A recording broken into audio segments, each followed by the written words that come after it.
To all who listen to this happy pod, welcome. My name is Noah Parker, and this is my world of wonder. Today I'm joined by my mom, Lynn. Hi. Today we're going to be talking about my experience with the newly opened CommuniCore Hall and Plaza. And then we're going to talk about some fun things that are coming up for Walt Disney World in the coming weeks. And yes, I said weeks because it's happening fast. Indeed it is.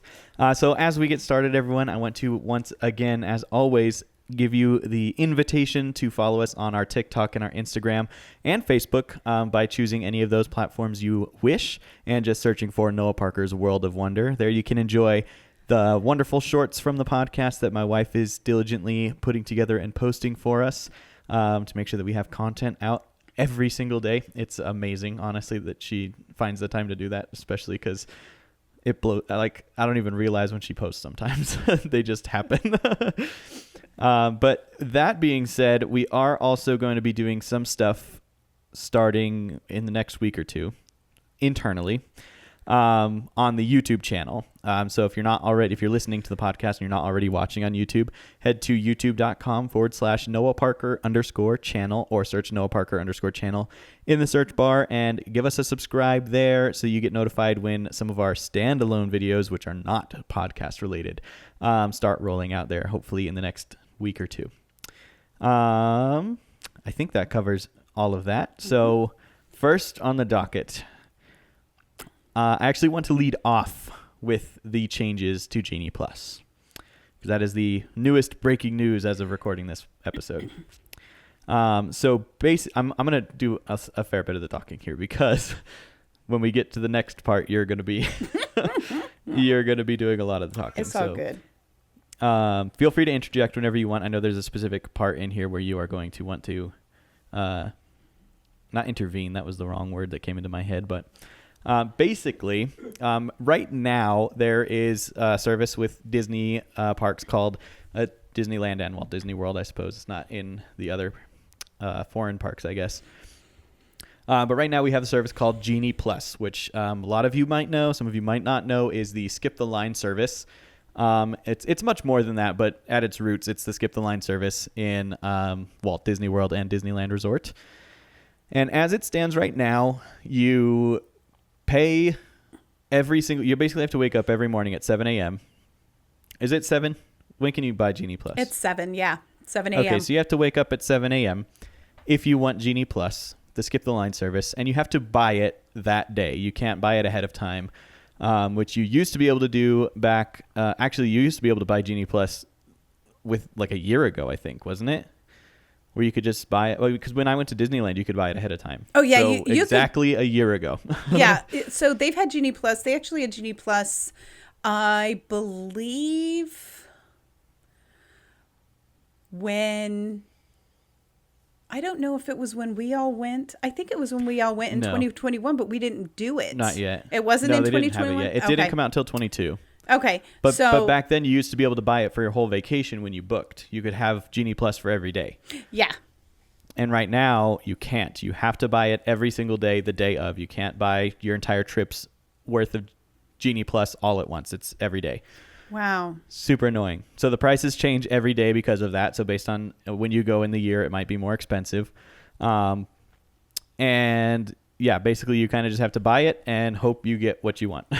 Mm-hmm. They have announced, this was yesterday, they announced that on July 24th, they will be introducing a simpler names, first of all, because right now there are two different kinds of lightning lanes. There is a lightning lane, which covers almost every ride in the park, whichever park you're in. And then they have what are called individual lightning lane selections, or something like that. Mm-hmm. And those are more like their fancier rides, I guess you could say. Right. And each park has at least one. I think Magic has two still, or do they only have the one now? I think it's two, because I think it's still Seven Dwarfs and Tron. It might be, yeah. Yeah, I think so those that's right. aren't included with your normal Genie Plus. You have to buy those separately, so that's a whole separate cost. That is remaining the same. But they're clarifying it a little bit more. So you will now see Lightning Lane Multi-Pass, which will tell you what that includes. And then you will also have Lightning Lane single pass. So those will be for those individual attractions. Let's see. They're also going to be updating Lightning Lane passes to make Lightning Lane plans before you're there, so you can buy it ahead of time, like I said. Right. You can also choose your experience times prior to purchasing, so you can make sure that you're actually going to get the Lightning Lanes you want before you spend the money on it, which is nice. And you will also be able to, again, book passes for multiple vacation days. So... Right, but it is only you are only able to purchase the multi-pass for the Lightning Lane multi-pass. You're only able to purchase the Lightning Lane for one park per day. You can't do like Tron and Magic Kingdom that day and then also Guardians. You can't purchase each of those. So with this particular pass, you can't. I'm trying to think of the other ones. There were I had pulled up where it said what rides were going to be included, but I can't find that right now. Oh, I guess that's a good point, because I'm assuming they're going to be the same rides, but they might not be. But yeah, so another thing that they're changing, like I kind of said a minute ago, is you will be able to purchase in advance again, like you used to be able to when they first launched Genie Plus up until literally a year ago. So it works kind of funny, in my opinion, because this works out great for me as a Rocky Mountain Disneyer. I am going in September with my wife to celebrate her birthday, and we will be able to buy our Lightning Lane 7 days in advance. So that's still not a whole lot of time, but it's better lead time than doing it the day of and hoping you get lucky. So we'll be able to buy our Lightning Lane, buy our Genie Plus. And actually, I think they're changing the name, aren't they? Genie Plus is going away. Genie Plus is going away, yes. It's just going to be the Lightning Lane multi-pass and the Lightning Lane single pass. So we'll be able to buy those ahead of time. Now, Mom, however, except for on occasions, so today is June 26th. My birthday is tomorrow, which is why, as you guys are watching this, it is currently Sunday and not Friday, I think. Anyway, Mom is going to Epcot tomorrow to celebrate my birthday because I can't be there, so she has to go for me. We're gonna go with that. As an annual pass holder without a resort, I'm assuming you don't have a reservation that night. You're driving down and coming back. Okay. Correct. As a Florida resident who just drives to the park and drives back, she is only able to buy the Lightning Lanes 3 days in advance. So basically, I mean, that can fluctuate a little bit, because if we throw you, well, I guess we kind of can't now, it's a little late, but if we were to throw you onto our reservation for our trip, then you would get the 7 days. Correct.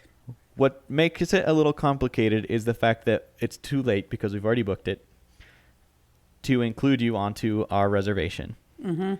Which means I'm assuming you're planning on spending at least some of the first day, if not all of the first day, with us. Yes. Which we will have bought our Lightning Lane 7 days in advance. Right. So, and you will have only been able to 3 days before we get there. Correct. If we don't choose to stay, if Dad and I can stay on property as well, then we'll get that 7 days as well. But otherwise, yeah, you're right. We have to wait. Good point. Yeah, but under the circumstances, I'm assuming we're going under. We might not be. We might get to change it, but yeah, so you won't be able to book the same time we will, which kind of makes me a little concerned that you wouldn't be able to book the same times as we are. Especially if you're able to book them in advance like that. But I'm kind of assuming it's going to be similar to the way that FastPass Plus was before it went away, where you only book 3 in advance. Yeah. And then you can add on after that. So that is correct. That is correct. Is that how it's working? I wasn't looking. Read that far. What I looked at, what it shows is that you get like one, I'll call it a top tier ride, and then you can pick 2 other lower rides at each park. And they have a list already. I think if you go to DisneyWorld.com or Disney maybe Parks it was blog probably. Yeah, and All Ears I think is where I saw it too. I did not look on DFB yet, but it shows you for every park what the rides are going to be. And you have the choice of that top tier and 2 lower tier, or all 3 lower tier. Gotcha. Well, there you go. So they are basically just rebranding FastPass Plus. That's exactly it. FastPass Plus. Which I'm okay with it because I actually liked the way that FastPass Plus worked. Except that the problem with this current iteration that we're getting on July 24th is that it's paid, and FastPass Plus never was. That's correct. That's the thing that I thought Disney had a very good hold over Universal Studios on, was that Disney's Skip the Line service was never a paid service, and now it is. I think they still have an upper hand because at Universal it's like $120 or $100 a day for it, and Disney's is, I've never seen it more than like $40, I don't think, for Genie Plus for a single day. The advantage I think you get in Universal is that their unlimited pass is a skip the line, or VIP pass will get you to the front of the line over and over and over and over again. Right. Like you can ride Hollywood Rip Ride Rocket 5 times in a row. Whereas with Genie Plus, you can't do that. You can't book a lightning lane for Pirates and then book another lightning lane for Pirates. Right. So that's kind of lame, but I mean, if it was free, I wouldn't care. But if I'm paying for it, I'm like, can I just can I just do whatever I want? Like, what is this? Anyway, I mean, if it were free there. and they were saying one top tier, 2 lower tier, and that's it for the day, that'd be one thing. But you're paying for it, and so there's kind of an expectation that you would get more because you're paying for it. But I guess paying for that is the more that. I guess. All in good time. I will, if not before, I will have a report in September with how I think it works and if I think it's worth it still. Excellent. I think that covers basically all we need to do for now on that. If any of you guys out there listening or watching want more information, head over to either Disney Parks blog .com, or you can head over to allears.net and find out more information over there. I like shouting out the guys at All Ears because I love watching their videos, and I'm like low-key hoping that someday I'll work for them. Aww. Maybe as a podcaster, maybe as a personality in the parks, but I've always been told I have a face for radio. So That's my line. True story. I had to get it from somewhere. True story. I have forgiven Dr. Edwards from UNC, who told me that I would never be a newscaster, and I just had a face for radio. So classy. Here I am. Right on. So let's go ahead and jump. Actually, we're gonna take a break really quick so I can re-roll cameras. Okay. And then when we get back, we'll jump into your experience at CommuniCore Hall. Okay. All right. So the way that I wanted to kind of tackle the CommuniCore Hall and Plaza information, because we are doing a standalone video for it. We have your videos that we're going to be editing. I'm going to be editing and uploading. Good luck. That's what I was thinking. I kind of want to do this a little bit briefer since we'll have more information, I think, on those. Sure. And I'm just going to do who, what, when, where, why, quick questions, I think. Okay. All right. Okay. So the first question, who was CommuniCore Hall and Plaza made for? That is a very loaded question, but I will tell you there are what I would call technically 3 parts to CommuniCore Hall and Plaza. It doesn't seem like it, but the first part is Mickey and Friends, and that is a meet and greet with Mickey, Pluto, and Minnie Mouse. And then there's also the CommuniCore Plaza, which is on the left side. I don't know what direction it is over there, so I can't tell you north, south, east, and west. And it's an open air for guests to watch concerts and things like that. The whole thing itself is covered, so that's cool. Right now they're doing Celebration Encanto, which is pretty cool. And then around the one side, they also have like a food court. They call it Festival Favorites is what it's called. And we'll get into that a little bit, but real quick, it's just kind of from the previous festival. It's some of the favorite things that came out. So since they just ended Flower and Garden, they have the favorites from Festival of the Arts. And then when they start Food and Wine, they'll have some of the leftover favorites, if you will, of the Flower and Garden Festival. And same thing with Festival of the Holidays. They'll go back and have Food and Wine and stuff like that. It's very cool. And the bathrooms are right there. The plaza, my 2 cents, a lot of, right now, it was for kids because, and those who like to do sing-along as well. So that would be us. Okay, so yeah, me and you. Yep. And then inside CommuniCore Hall is like a sort of big air-conditioned sort of cafeteria-like area. Okay. And inside there, they actually have 2 what I'll call windows that are festival booths. So that whole thing will act as essentially 3 festival booths. They might have more outside at the plaza. I won't know until I go again in either August or September. I'll probably go in September when you guys are out here. And then we'll know what they're going to do for Food and Wine Festival, how they're going to actually use all that and integrate some of the new things. But the whole thing was created specifically for the festivals. And so they will have some of they're going to have like kitchen demos and stuff like that. I believe that's what they're going to have in some of those like windows. And it's got a lot of seating right now. There's charging, which is a big plus. And as far as your cell phone and stuff like that. And then there's also the music outside. I tell you what, and when you see the video, you won't even believe it. When you're inside CommuniCore Hall, you cannot hear the music that's right outside the door at CommuniCore Plaza. So that's a huge thing, because if you're watching a demo, you don't want to be like, what did he say? Because I didn't hear because of the music, right? So that's a big plus as well. So yeah. Nice. Right on. Well, I think you kind of hit the what offerings does it have too a little bit there. So that's good. Feed 2 birds with 1 stone, as some would have us say. Excellent. Yeah. So the next question was, what offerings does it have? So we'll skip to the next question. And it might be kind of hard to know now because as you kind of alluded to, there's not a festival happening right now. So it's not really at its max potential capacity situation yet. But what would you say is the best time to stop by over there? That's a great question, because this time of year, there's 2 things that are going to determine where you want to be and when. And that is going to be the Florida sun. It's been in the 90s and close to the 100s where we're at. So I don't know what it's been down in Orlando. So you might want to be inside for the CommuniCore Hall just for the relief of the heat.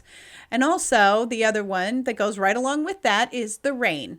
And so most of the time it's been afternoon rainstorms. So you might want to try and get over there.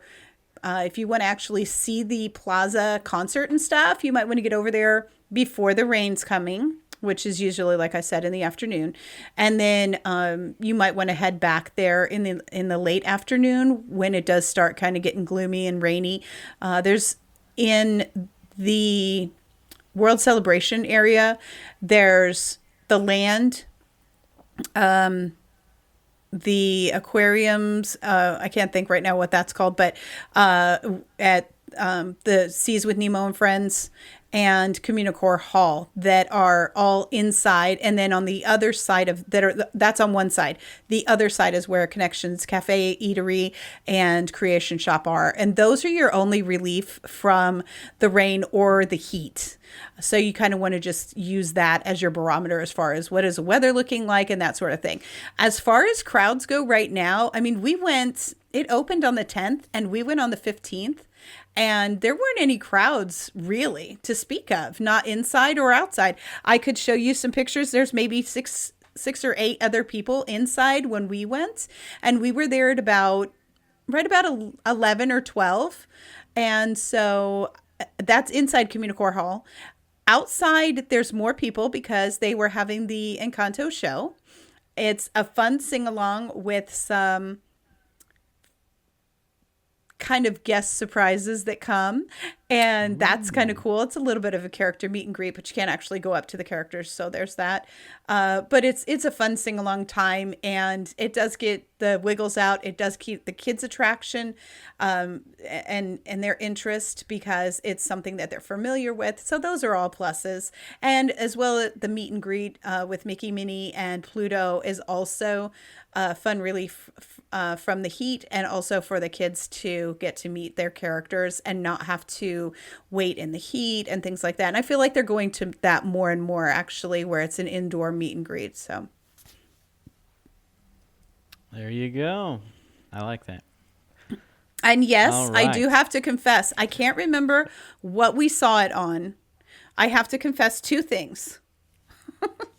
I did take pictures of these bathrooms. They're nice looking. There's nothing special about them, but they are nice, well built, and like kept up. And it's so nice and clean. But I don't think we've ever seen anything like that at Disney, where it's like, oh. Probably not. Yeah, so there's that. I do have a spoiler alert on something else. Does not have to do with CommuniCore Hall. But Dad and I saw a video, and they were talking about the Odyssey, and they were talking about how the bathrooms had not been changed in the Odyssey since opening day. Oh, wow. Are you ready for this? Spoiler alert. They have. Oh. They're very modern. I don't know who was doing it. I don't know who took the video and said, it had they were talking about all the stuff from the 80s when it opened. That's the only thing in the whole thing that's still OG and all this. And I was like, really? And so Dad and I were like, let's go look. And I came out and I was like so bummed because it wasn't that at all. And Dad came out and he was like, yeah, no, it's totally upgraded. Like they have, wow. I don't know what it's called, like the infinity sink or whatever, where it's just, it's kind of got the long trough and the water kind of drains back there. That is so not from 82. I'll tell you right now. Not that I would know, but from firsthand experience. So. Yeah. Yeah. And I do have, I know we're kind of moving down. I'm going to move down, move us along, as it were. Sure. And why CommuniCore? So the name CommuniCore, when they first opened Epcot, there were actually two. There was CommuniCore East and West, and they were these pavilion type areas where everything in Epcot, when it originally opened, was more focused on education, educating people how things worked, how things specifically like rides and robotics and things like this, things potentially of the future, how that all worked. And so those things were in each side of the CommuniCore, East and West. And so that is why they called it, they're going back to the Epcot Center roots when they say that. And so that is one of the cool things that Dad and I really liked. We went there for our honeymoon in 1990. So it was actually opened about 8 years at that point. And it was just shy of 8 years when we went. And one of the coolest things that we experienced was a conference call phone booth. Ah, yes. I remember you telling me about that. Yeah. So we called Grandma and all that and stuff, and it was great. But so that's where that goes to. There are also Easter eggs on the wall where alongside the queue line for Mickey and Friends. There's a robot on there that they kind of went with the same design for a couple of things of their attractions when Epcot Center first opened. And the one is this robot that would look at a person. This was part of what was in CommuniCore Hall, or I'm sorry, CommuniCore East or West. I don't remember which side. And it would look at a person, and then the robot would draw a pencil drawing of that person. Wow. So that robot is like drawn in. And then also, that robot was also used for the attraction in what is now Mission Space, which it was Horizons. And this Right. particular robot was like your space butler or whatever. And so they're kind of bringing some things back that worked really well, that kind of that intrigue. I feel like when Epcot Center opened and they were trying to do more with education and stuff, people weren't as interested. Everything was, adrenaline. We got to go faster and we got to go bigger and higher and all that. Right. But now I feel Yeah. like we're going back to the education part. Is that I mean, what do think you so. think? Yeah, that's kind of the feeling I'm getting because, when in the 80s when it opened, everyone heard theme park and they all instantly thought roller coaster, fast, exciting, exhilarating. And nowadays, like, honestly, because of Disney, I think, people are realizing a little bit more. I think maybe we're slowing down a little bit. Like, we're learning to take a step back a little bit more frequently now and just slow down. And I mean, we're in the age of information anyway. Like, you have access to so much information at any given moment that I think people are starting to really appreciate the simpler ways of getting it. Not having it at your fingertips, but wanting to explore a little bit more, I guess. I don't know if I'm saying what I'm trying to say, but Yeah, no, I understand. You're right. And I think that it's one of those things that it is more intriguing than I think it used to be. I think now, because when Epcot first opened, again, everybody was like adrenaline, adrenaline, adrenaline. Now we're looking at the millennials and then the next generation and stuff, and they don't know anything outside of technology. So yeah, now they're really interested in technology. Yeah. How do things work? Because everything is so technologically based now that they want to explore Yeah. that. Yeah. Thank you. I was having a hard time verbalizing that, but you nailed it. That's pretty much exactly what I was trying to get at. Yeah. There you go. Right on. I think that about covers it for now. Well, I do have. Unless you have any other thoughts you want to share, and I'll let you do I do. I have one more thought that I wanted to share because I believe you and Adriana were talking about it on the last podcast. You were talking about the fact that they had taken out the shooting gallery, right? And I Yes. do have firsthand knowledge from a cast member. So Dad and I are pass holders, and we went to the the pass holder lounge that they had open for a very short time, something like 2 weeks. That was it, in Marrakesh, which is in the Morocco Pavilion. And we also went over to the Odyssey, and they have a temporary vacation club lounge, Disney Vacation Club member lounge set up. They kind of split that facility in half, and half of it is for DVC members and half of it is just for whoever goes in and wants to buy the stuffed jalapeno pretzels, stuffed cream cheese pretzels, or the Mickey pretzels with cheese. I highly recommend the cream delicious. cheese one. Oh my Lanta. And it was very good. Anyway, they were saying that because right now the only DVC lounge is the one in Epcot over at the Imagination Pavilion, they are taking out the shooting gallery for a DVC member lounge. So they'll have another one over at Magic Kingdom. So There you go. I like it. Sorry. I was just going to say, it's very encouraging for those who are thinking about becoming DVC members to kind of weigh some of the benefits that you get. There's several benefits, in my opinion, that you get as a DVC member. This is just a tiny little blurb about it. And that is you can purchase annual passes as a DVC member as though you were a Florida resident, because you will own property in Florida. And you also get some of those member lounge benefits, among other things like discounts and things like that for shopping and food and stuff. There you go. One thing, because you just reminded me of it, that I wanted to briefly talk about here, and that is when I was talking about the shooting gallery closing, I mentioned that, it's not that like Louisiana or not Louisiana, it's specifically like the Bayou, like Tatiana. Why do I keep saying Tatiana? It's Tiana's Bayou Adventure, like New Orleans and like Nashville aren't the frontier. And I wanted to correct myself because, like, yes, they absolutely are the frontier. That's where the whole country got started, was on the coast. Yes. It all It spread grew. out from there. So yes, it is the frontier. And I think my error there was that when I think frontier, I think Wild West. But that is inaccurate.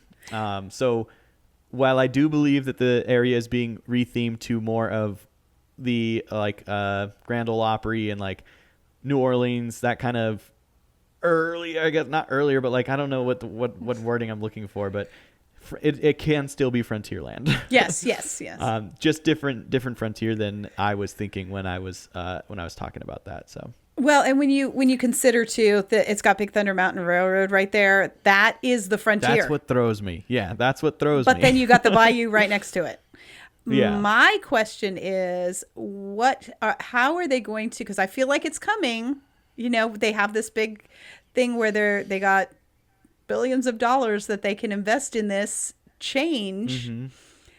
That I want to know what they're going to do to merge all that together, because there is property and expansion area behind Big Thunder Mountain Railroad as well. Yeah.